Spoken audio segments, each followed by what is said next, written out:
Our goal today is to identify actionable steps to address the barriers hindering women's empowerment, mobilize resources for Agenda 2030, and advancing the priorities of the 68th Annual Commission on the Status of Women, CSW 68.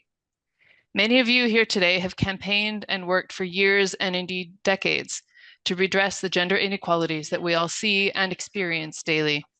It's truly wonderful to see you all here as a diverse group with such depths of knowledge and experience to bring. Today, we will look at the significant role that faith communities play in tackling women's inequality and climate justice. By sharing insights from various contexts, we'll highlight how religious actors and local partners, especially women and girls, serve as catalysts for positive change. Building on the discussions from our previous webinar that Elizabeth mentioned this past April, which explored grassroots actions for women's empowerment, today's meeting will showcase a comprehensive approach to engaging religious leadership in climate action and gender equality. We will address structural challenges, discuss reinterpretation of religious teachings, and promote sustainable solutions to ensure women's meaningful participation in decision-making. Also, as Elizabeth mentioned, as an output of this workshop-style webinar, we aim to produce a dynamic report with concrete messages and recommendations from an interreligious perspective. The report, reflecting work that all of us here hold dear to our hearts, will call for actionable plans to leverage the collective power of faith communities to combat the disproportionate impacts of poverty, hunger, and climate change on women and girls.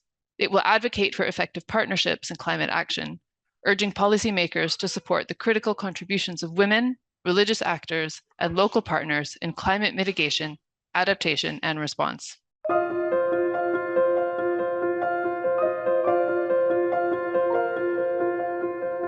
Dear distinguished speakers, dear esteemed participants, on behalf of His Excellency, Dr. Suhair Al-Harthi, Secretary General of the International Dialogue Center KAICIID, we are delighted to welcome you today to this high-level online event, organized in the framework of the Women's Voices webinar series.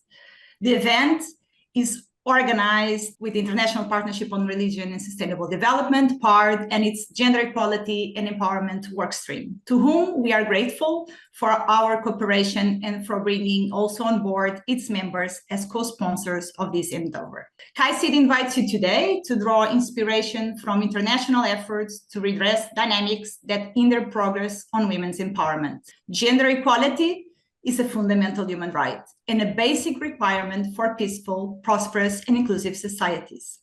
According to the UN Gender Snapshot Report of 2023, if we do not act now, the near future will result in growing vulnerability. In this regard, we must draw our inspiration from one another and share learnings from our context of actors. KAICIID's transformative approach regards male, religious leaders, and faith-based actors as women's advocates, speaking out as active agents. Ladies and gentlemen, at KAICIID, we are confident that our collective objective of achieving gender equality and women's empowerment will make this meeting a successful and impactful one. I thank you.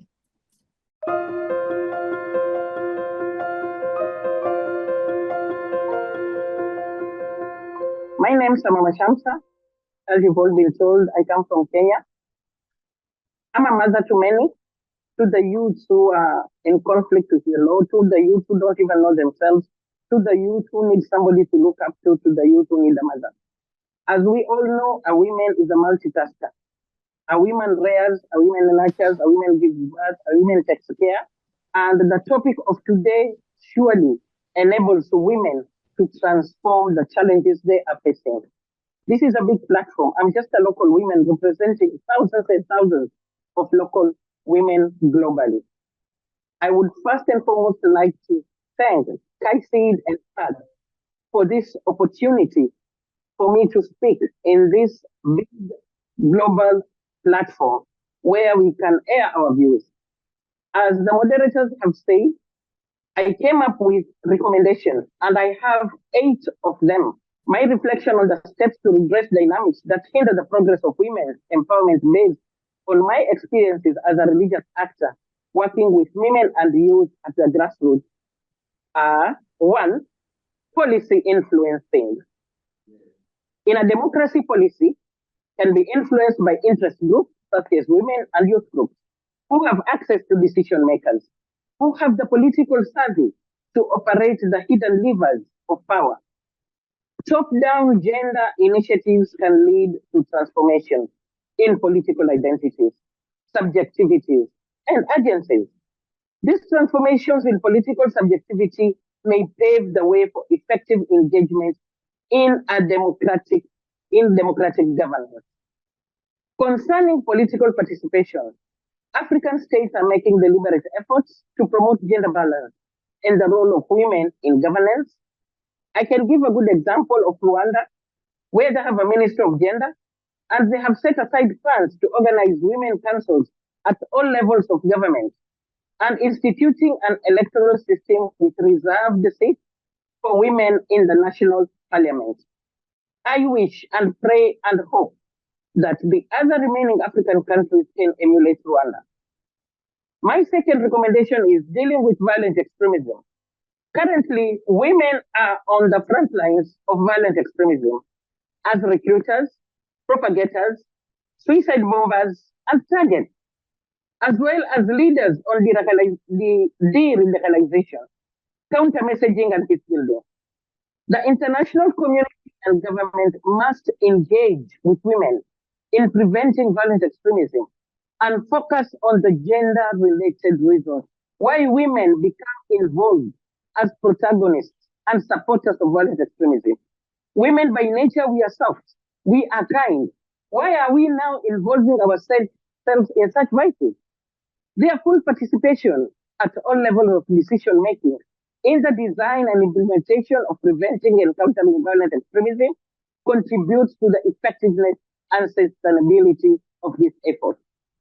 Studies undertaken to evaluate the Women, Peace and Security 1325 resolution emphasized the link between gender equality and peace, which is recognized in the WPS agenda.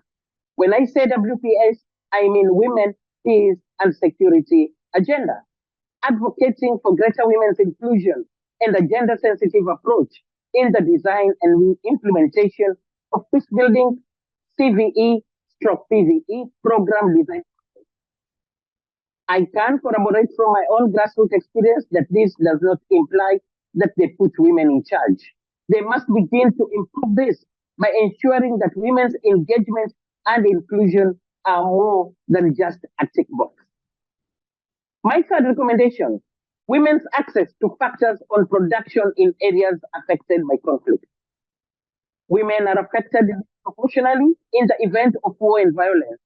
Women are the ones who lose when conflict occurs. Actions such as rape, displacement affect their reputation. Their tarnished reputation has societies that base women's access to such resources as land on their relationships with fathers, husbands, brothers, and sons. Customary and statutory laws regulate this relationship and severely limit women's political power in much of Africa. Rape affects women's eligibility to marry or remain unmarried, remain married, and ultimately the ability to provide for themselves and their children. The families, both natal and by marriage, of women known to have been raped and sexually abused in civil conflict may reject their daughters and any child born of rape. Women cast out in this way lose their access to an agricultural livelihood in rural society. These consequences are common knowledge, and in the context of civil war, combatants make deliberate use of this social information. This can be addressed through several means, such as restitution of stolen property, is another aspect of economic rehabilitation. Another way to respond to these post-war disparities is free education, including adult literacy training. Education would help to rehabilitate war widows and their children and relieve them of the onerous burden of paying the school fees. I have personally experienced this by women who are single mothers, who have children to take care of, who wake up at 5 a.m. in the morning to go and look for food to put on the table where the father figures are not there. These women need help. These women need empowerment. My fourth recommendation, women in diplomacy and decision-making tables. In recent times, the world has witnessed slowly rising numbers of women in ministries of foreign affairs, female diplomatic networks, the adoption of the UN Security Council Resolution 1325 on women, peace and security, and the development of a vocal women's civil society. Equally, however, the volumes show the multiple ways in which diplomacy has been able to co-opt, undermine, and resist claims to inclusion. It seems that the relationship between the presence of women and institutional change depends on factors beyond descriptive representation. Women's ability to participate in progress is thus not uniformly felt by all women. Women from particular groups are privileged by elite, while others are seen as suspicious or less deserving of aid. While women were widely recognized as some of the only actors able to cross ethnic lines during and immediately after each period of violence, hierarchies of victimization eventually fractured women's ability to organize around their shared interests. In most countries across Africa, violence or war is entrenched in women's daily lives. This violence is suffered at the hands of family members, partners, security forces, and others in the community can limit women's ability to take advantage of the rights and opportunities that were established since the war, undermining women's overall emancipation, hence the need to involve women more. And I repeat, hence the need to involve women more. My fifth recommendation, introducing political quotas. Introducing gender quotas in political parties is, if successful, a way of combining the politics of presence with the quest for representation of ideas. Almost 100 countries have, during the past 15 years, introduced electoral gender quotas. This amazing development represents a shift of focus from structural explanations of variations in women's political representation to a new emphasis on the political parties as gatekeepers of elected positions and their decisive role in including or excluding underrepresented groups in politics. My sixth point, women as agents of war and not mere victims.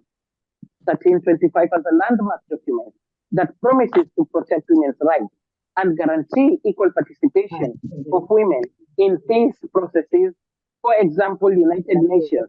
The resolution's adoption is considered by many to be a historic milestone since it marked the first time that the UN Secretary Council dealt specifically with gender issues and women's experience in conflict and post-conflict situations, and their contribution to conflict resolution and prevention.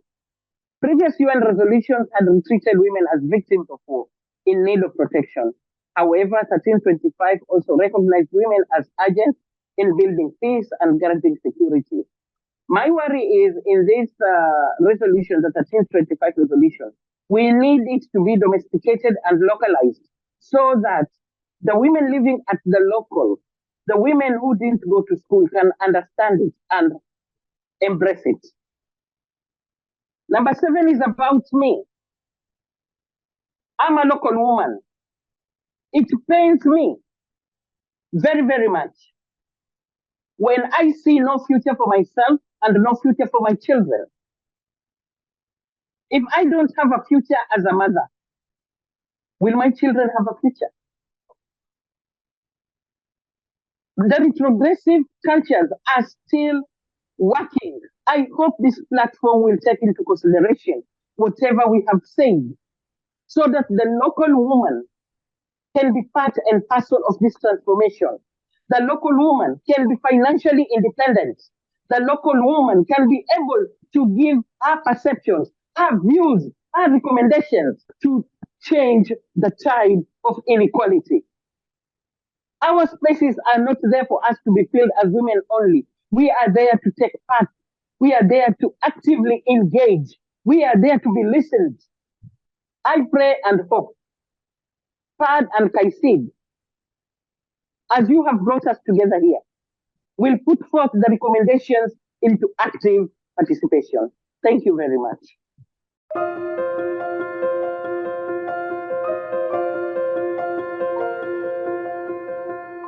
I feel very humble to be following Mama Shamsa because I think there's very little that I can add to what she just shared. And if I could, Andrew, I would be even bolder than you. I would try to sum up this presentation with one word, which is transformation, which is the call that I think will resonated very clearly with us. We need to transform the playing field. We need to create new rules of engagement.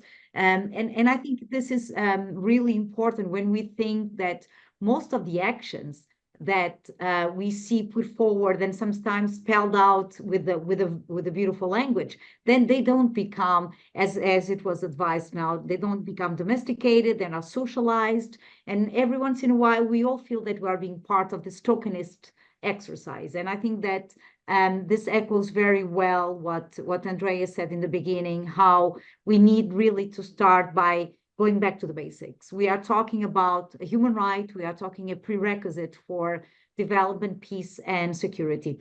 From the way I look at it, and you know that United Nations Population Fund has a specific way to look at this issue. In this year, and this is very timely because this year we are celebrating 30 years of the International Conference on Population and Development. So as we celebrate 30 years of KAICIID, where we put the investment on sexual reproductive health and rights at the core of development, where we shifted the narrative on population from numbers to rights, we see a lot of reasons to celebrate. We see a lot of progress that will also allow us to remove the barriers from women and their rights and choices, as the title of the seminar asks us, to remove all that hinders women's progress. The tremendous progress, the constituency that we have here, we know that it was due to legislation, to investments, and also to civil society demands for equitable and quality care. We saw the number of women who are having access to contraception has doubled. We know that 162 countries have passed laws against domestic violence, and between 2000 and 2020, the global maternal mortality has declined by 34%. Of course, this is excellent news. This is proof that the investment on women's health, it works, it saves lives, and it really allows them to chart their own path. But despite the success, what we have seen, and Mama Sham has alluded to that, is that the rate of progress not only has slowed, in some cases it has stalled in recent years. Millions, they still remain far behind, and particularly the most marginalized. If you think that 1/4 of women in the world still cannot make decisions about their own healthcare, 1/4 of women still cannot say no to sex with their husband or their partner, and nearly 1 in every 10 women have no choice on whether to use contraception. And I just mentioned the drop in maternal mortality, but let me add that since 2016 and 2020, the global annual reduction in maternal mortality has been 0. And this means that 800 women still die every day giving birth, and this means 1 woman every 2 minutes. And this is, of course, unacceptable. So what we need to do, and going straight to the questions that, because this aims to be very actionable, what we need is first and foremost to present the case why this is an excellent investment. And when it comes to health, when it comes to development, when it comes to human rights, to peace and security, we know that there's power in networking, the power of acting together. And this is the exercise that we are doing here today by bringing people from many walks of life. Each one of us can educate itself, but it can educate others. And there's virtue in this bringing together, because in the end, we will come up with more with a better understanding of what needs to be done. We also know there's power in educating girls and women. When you educate a girl and a woman, you are not only transforming families, communities, and nations, but you are also giving them the tools to exercise their agency, to have their voices being listened. So I would focus a lot on education. Of course, we also need to remove all obstacles that prevent women from being who they want when they want to be. And this talks to us about economic inequality. It talks about ending poverty, which has to be a lifelong approach. Even this morning, I was having a conversation on how poverty has a female face, how we are talking about disproportionate impacts on conflict, on climate change, how they push women even further back when it comes to achieving inequality. And if you think that women make less money than men, the pay gap is a reality. If you think this is accumulated throughout the life course, in the end of their life, due to many circumstances, women make also pensions that are lower than men. So female poverty is not only a reality for the working years, it's also a reality for all the women who face the burden of this accumulating, overlapping forms of discrimination. Of course, that this means that we need to end gender discrimination, and Mama Shamsa has already spoken a lot about that. And this leads also to political participation. And having been a parliamentarian, I see the difference of having women in politics, which is often a question. It's a question that I get often. Does it make a difference to have women in politics? It does. Not only because women and men are socialized in different ways, so they often bring to the conversation different perspectives and different focus. There's a couple of very interesting studies that show that, for instance, a minister on infrastructure, a man will focus on big infrastructures. They will focus on railways. They will focus on roads. They will focus on big public buildings. Women, they will also focus on big public buildings, but they will focus on education. They will focus on sanitation.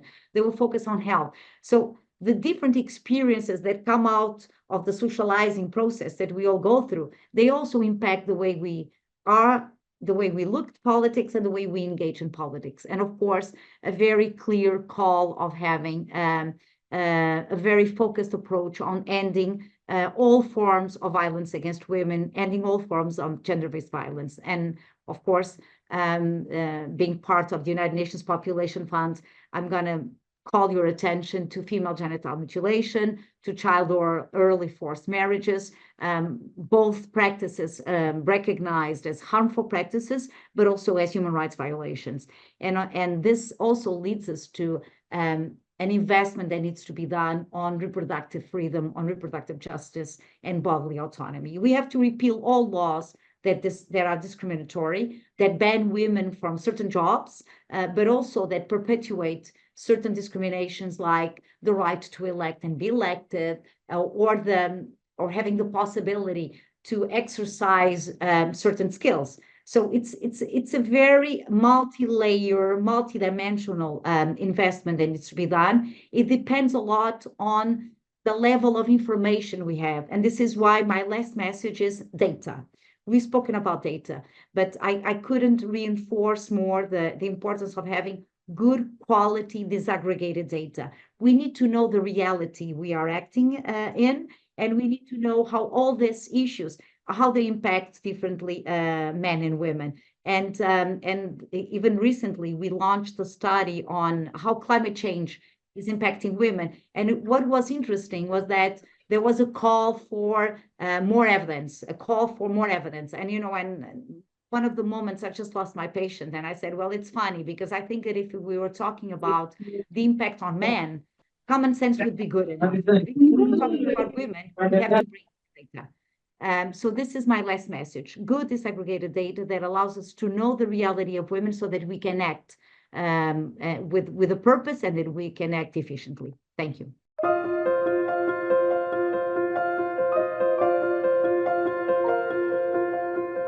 I will share insights and strategies for creating a more inclusive and equitable future, especially for women.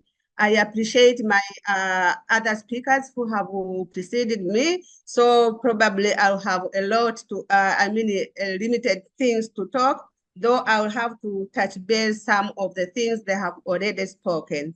So back to the topic, turning the tide of women inequalities. Transforming challenges and opportunities for sustainable economic solutions for all. First of all, who is a woman? A woman can be a wife, a mother, a nurse, a teacher, a leader, a lawyer, and so forth. The list can go on and on. So women plays major roles in the world's society. Considering the role of women, one may ask or may wonder, how can such important human being be ignored when it comes to equality? So what is the situation of women? What is the status of women in the world and maybe in my country? I'll start from my country, Tanzania. In Tanzania, women makes up 51.6% of the population of Tanzania. According to the census of national in 2022, national census, that is the report. And nearly half of the world's population, yet they continue to face significant barriers in achieving equality. According to the World Economic Forum, it will take over 135 years to close the gap if we continue with this pace.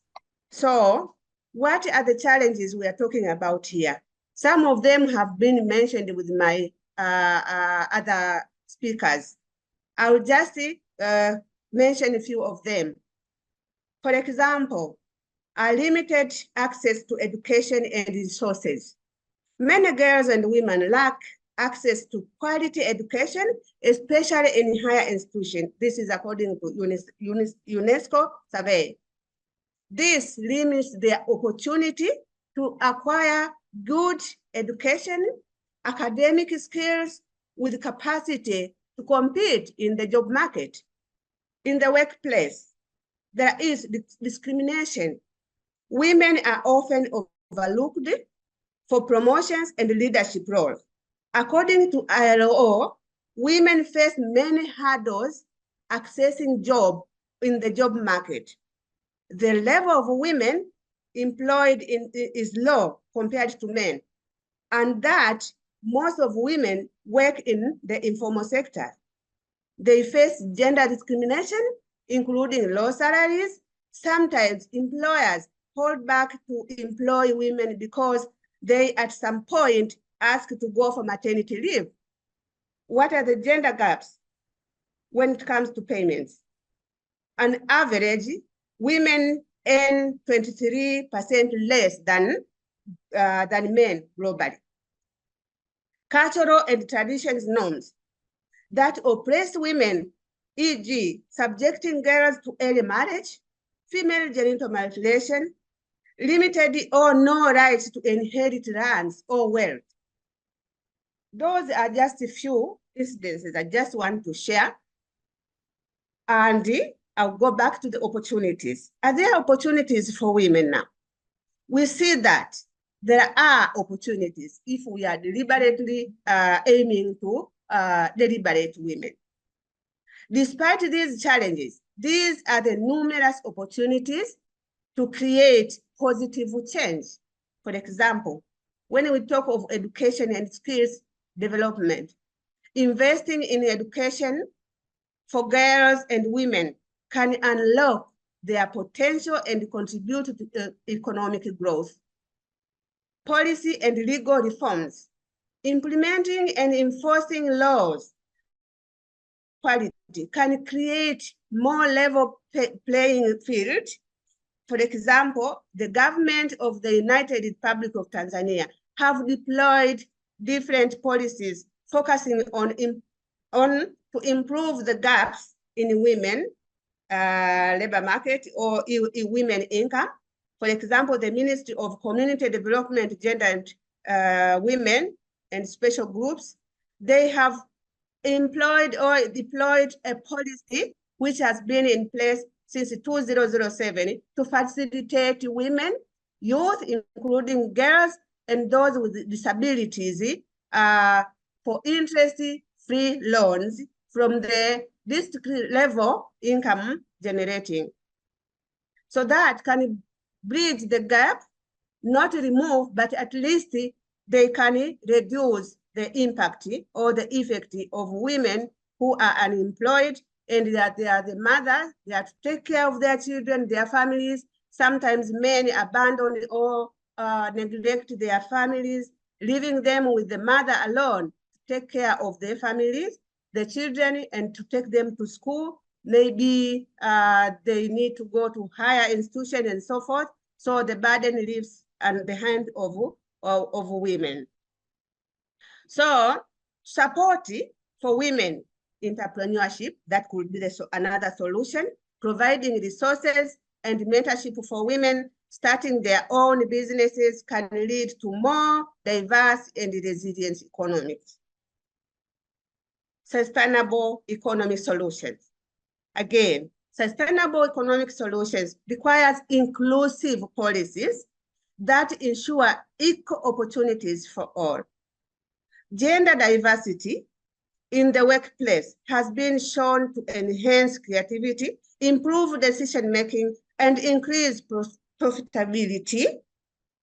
For instance, companies with more women in leadership positions tend to overperform their peers. So it is very important we recognize that the strengths women hold.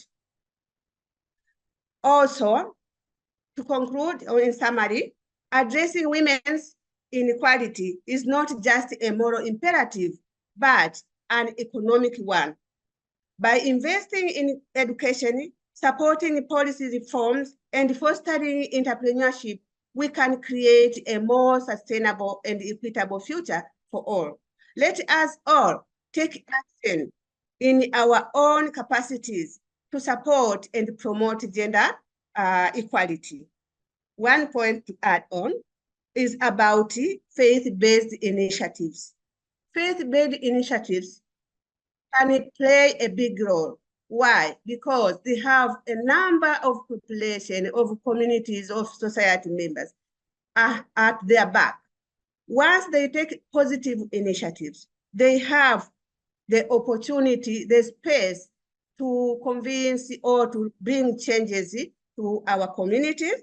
For example, when they try to mitigate issues related to climatic changes, our organization has effectively utilized faith-based initiatives to address the impact of climate-related events on women and youth. For instance, faith communities in Tanzania, such as those led by Evangelical Lutheran Church and the Muslim Council of Elders from outside the world, have been instrumental in promoting sustainable agricultural practices and reforestation efforts. These initiatives is not only to mitigate climate impact, but also empowers women, involving them in decision-making, processing, and providing them with a suitable livelihood.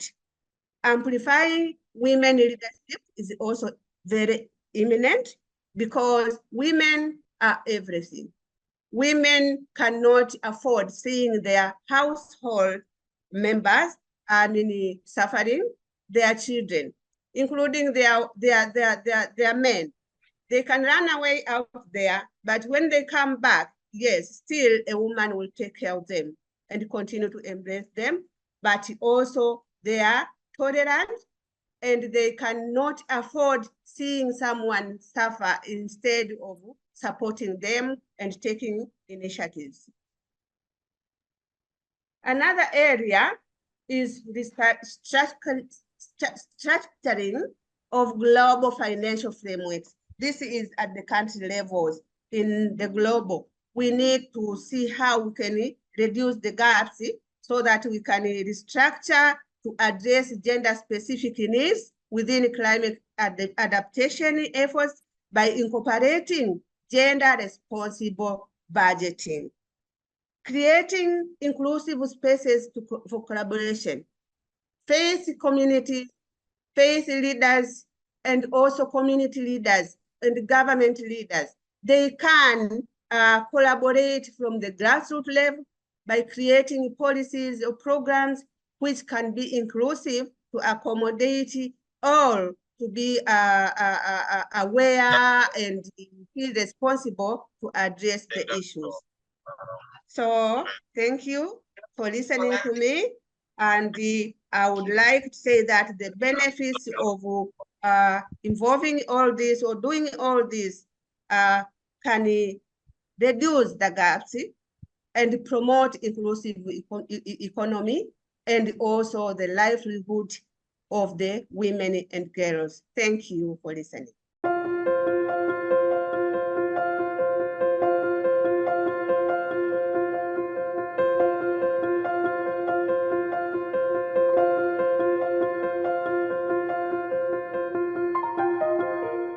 The Evangelical Lutheran Church of Tanzania and the Muslim Council of Elders, they have been collaborating to use the faith communities to address the issues of climate changes. For example, to raise awareness and campaigns related to deforestation, for example, and to plant trees and so forth. For example, in the dry parts of the country, they have been using this initiative of drip irrigation to sustain the trees when they are being transplanted, so that when the rainfall season comes, they can keep on growing and make the place greener.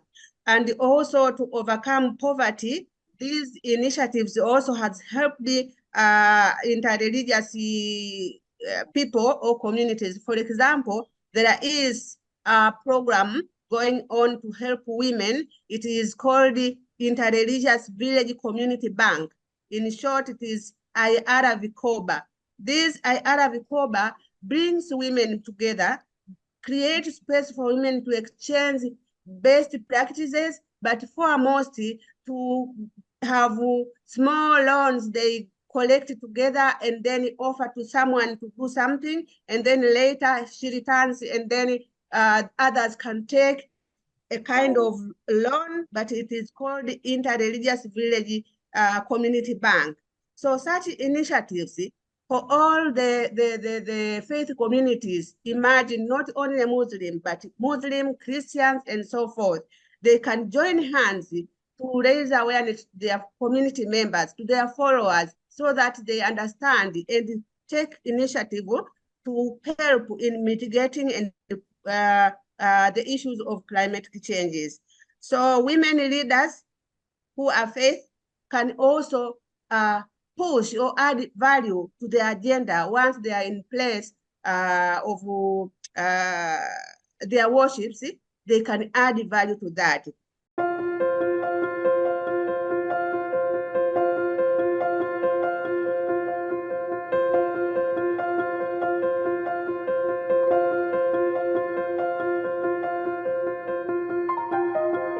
Responding to my neighbor here from Burundi, how have we managed about this interreligious vikoba, interreligious things? It is through interfaith or interreligious dialogue. For example, from yesterday, we have this FOB, which is the abbreviation of the freedom of religion and or belief. This program, such programs can raise awareness to all people of all faith that they are human beings and they have their rights to have a faith or a religion, to practice it, and it is not supposed to be taken away from others. So such awareness raising can capacitate people to understand how important it is to coexist.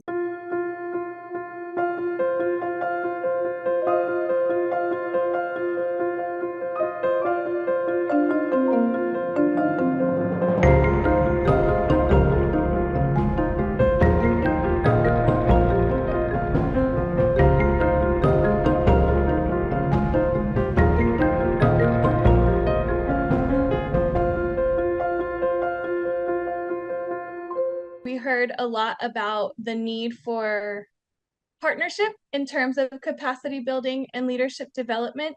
So we heard about the Global Network for Religion and Children and how they often crowdsource or use mutual aid within their networks to build capacity. So using a curriculum from one organization that can feed into their own work. So not just creating everything so insularly, but really utilizing partnership and encouraging all of us on this webinar to reach out to one another to see what networks that or we're a part of or what resources we can share, especially as it relates to capacity building and leadership for women. We heard that it's important to work hand in hand with some of our or all of our male counterparts, and that we are often stronger together in our programming. And it's important to remember not to work in silos, especially in women's economic development. We heard about the importance of networking and sharing resources, and not just necessarily keeping resources for ourselves. In that same vein, we heard about cooperation.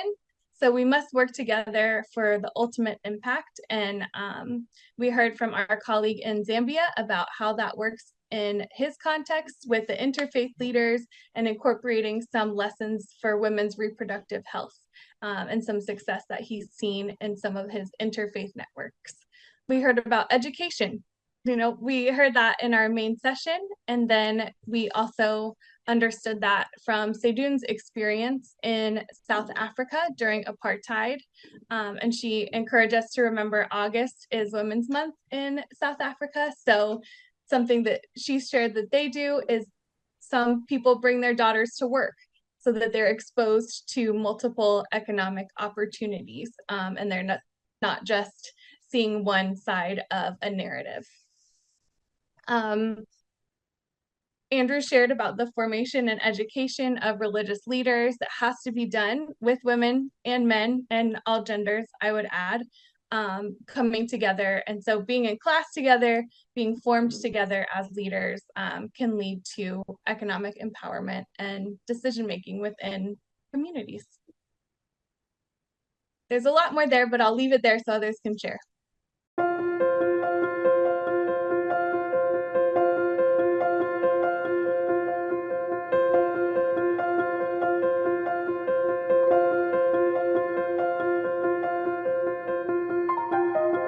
Thank you for everyone who were in our breakout room. And I will say, because we are really trying to go beyond problems or the gaps, we really try to picture a perfect, equal, just world. So that's why it's take a time. But there are three main takeaways as a word, as a, more like where we can learn from each other. It's like how we can turn from funding to investment. This is very important. We need more investment. How we can create multi-stakeholder approach towards these reforms, and how we can keep the word of reforms is very important. It was the main key takeaway for us, because it's really neat how we can build on and how we can keep the culture expect with the different multi-stakeholder, like a private sector, governments and NGOs and women-led organization, how we can work together instead of working in our own bubble, how we can work together and how we can leverage local realities to the regional and to the global. This is very needed, how we can identify this more opportunity for the trainings, and how we can create more investment for the long-term investment when we are talking about such as gender data. So it's very important we can build on this thing. Dimitri, I'm just looking for you because the screen is very short on my screen. So please go ahead if I miss anything. Something that I found very impactful personally is when we discussed that we need to identify champions at different levels, and particularly from the grassroots, to conduct dialogue with local authorities and bring reforms at different levels. And I will say we really also need to create what we discuss, how we can understand of training, capacity and exchange from learning from each other, how we can connect. That's why we really need to have I love in one of our participants said if we could come up with the idea of small village. So small village, like where whole of the community work together. So I love this metaphor, how we can come together as a small village, so we can transfer and to keep building on. Instead of starting from the scratch, we keep building on, learning from each other.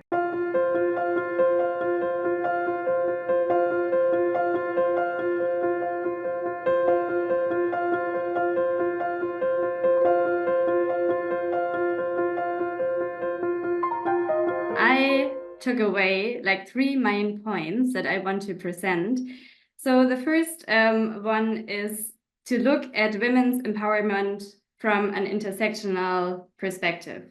So we discussed about that when we talk about women is not a homogeneous group. but we also have to take into consideration like age, religion, ethnicity, and other factors when we talk about women's empowerment, that programming should be taking into consideration the different facets of identity. The second point we talked about was taking collective action from diverse stakeholders and collaborating or fostering collaboration among diverse stakeholders, having a collective aim. For example, taking action against a problem that we all identify as a problem, but as a collective that makes us strong and helps us to support each other. Another point that came up was that religion has a huge impact on value systems that can help to tackle problems and to work on women's empowerment, but sometimes it can also hinder this empowerment and helps to manifest a patriarchal status quo. So what like our recommendations or tips for actions would be to actively listen to each other and also to tolerate different point of views, but also to identify success stories and to learn from these success stories and bring them and multiply them in different contexts. Mira, please feel free to also jump in. Empowerment comes from proper education. So, and women empowerment comes from women education. So education is a crucial point, be it in building a proper interfaith dialogue and inclusivity, women inclusivity, not just for that, to include women in the dialogue process and to foster collaboration between all stakeholders.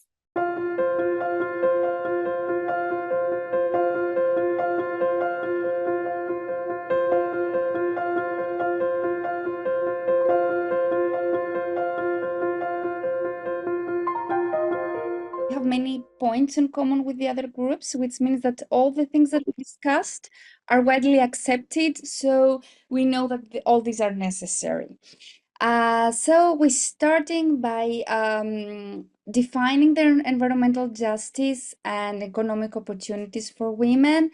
And we all discussed that education is really important, as Group 3 said, education and opportunities for education and how women can access all these opportunities. Also, we discussed that we need to have more social and economic support programs for women, implementable policies by government. This was a point that we focused a lot on. And also how to create these policies and which is the role of women in these policies.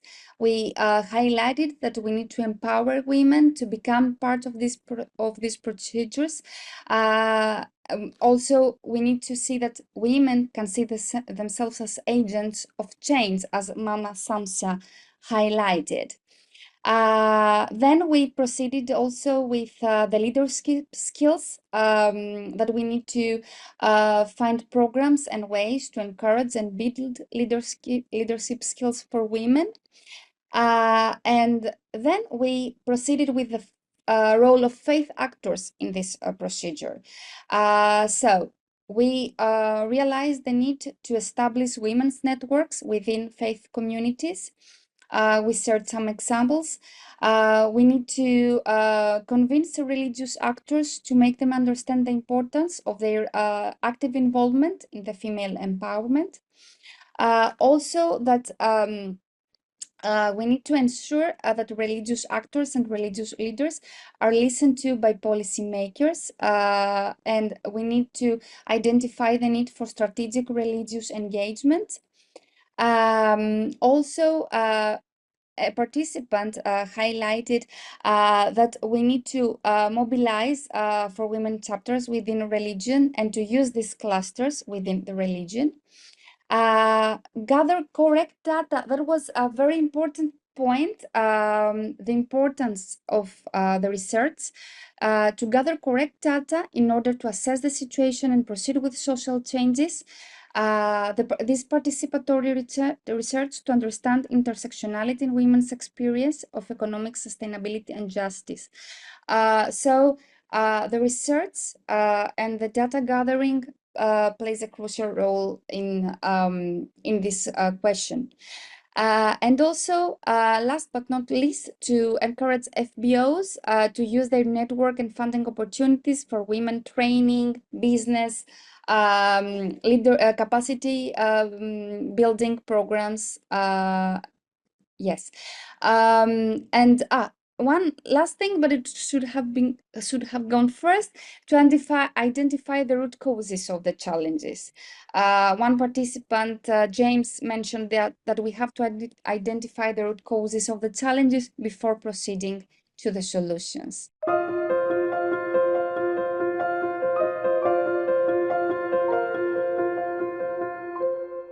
Thank you, Georgia, and to all who participated and contributed ideas. So many excellent programmatic propositions.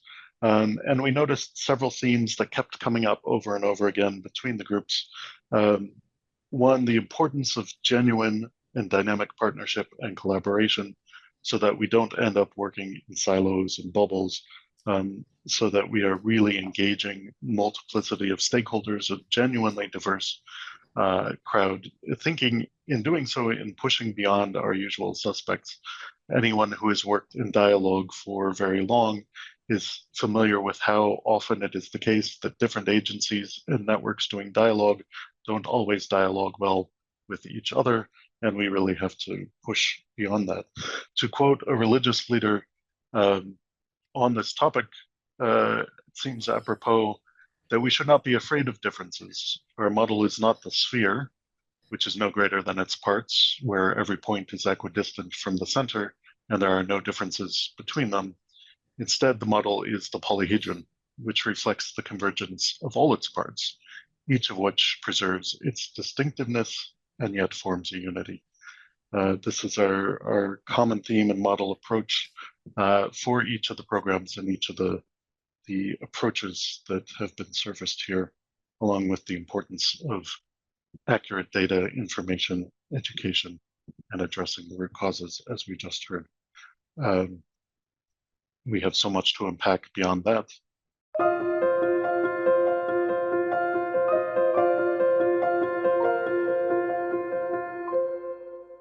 As women, we are mothers. We are mothers first to ourselves before being mothers to our children. And we are also mothers to nature. The nature is crying out for a mother. As women, we should be in the front line to ensure that climate adaptation is real.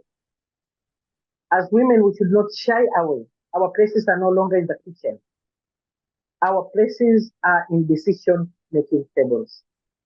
Irrespective where you are, where you come from, your financial status, your religious affiliation, your political affiliation, the time is now.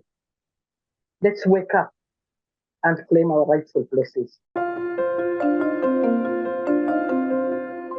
Women's rights are non-negotiable. Women have waited for long for gender equality to be delivered. It's not to be recognized, it's to be delivered. And nothing empowers women as allowing them, creating the conditions for them to have control over their lives, over their bodies. Bodily autonomy is a prerequisite for everything that we have discussed. Empowering women for equitable change is a must, is not an option. For all, we can attain economic advancement. Thank you.